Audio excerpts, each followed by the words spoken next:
Hello mga ikat mga unta kanyo snack. Kutsinta.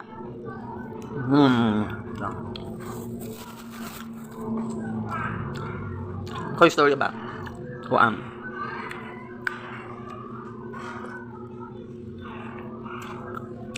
Choose wisely.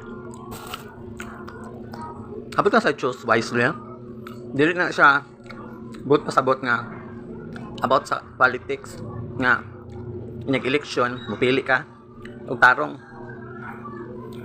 Nakainomdom ka atong vlogger, content creator nga si Jomar Capasio og si Jelly Au, atong DJ.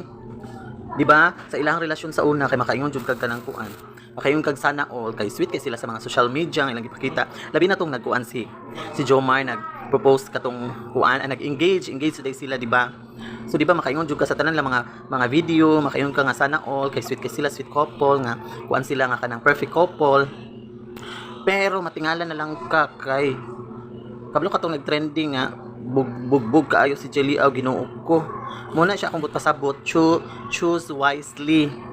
Labi na mong mga babayi, Ginoo ko, labi na mga kita dayon mo gwapo, pamagyaban dayon mo gwapo. Pagkahuman mo katol dayon inyuhang taler. Mo bukad dayon na inyuhang tinggil mauna. Kung giingon sa inyo aware mo, hinalan ilhon jud ninyo ang inyuhang pwede mauyab, inyuhang mabana kay para dili mo kaagian ng mabugbog. Ginoo ko, tan-awa to si Jelly Au, di ba? Muna siya akong advice nga choose wisely.